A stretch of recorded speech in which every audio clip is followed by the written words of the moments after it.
حدثنا أحمد بن عثمان العريس الولهان قال: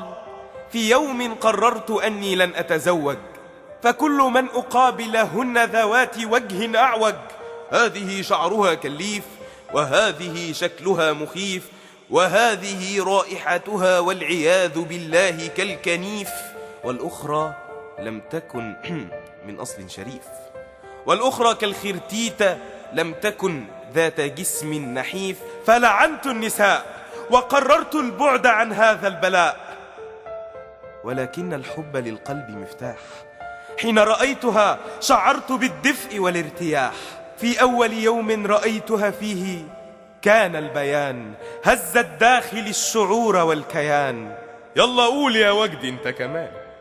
من أول يوم أنا قلبي شافك فيه، حبك كده ومعرفش جرالنا ايه، فجأة سرقت مني عمري وحياتي، نسيت الناس ولا جه في بالي ان ابقى بيك مشغول، تفضل في قلبي وابقى معاك على طول، كلمة حبيبي لك شوية عليك خليني اقول بحبك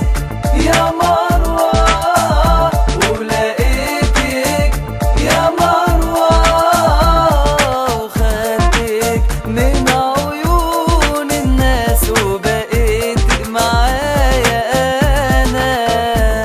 مش هقدر اعيش من غيرك، لا لا لا لا لا، ولا اكمل عمري من غيرك، وكنت انا مستني اليوم اللي هنكون مع بعض سوا. أحببتك يا نور سنيني،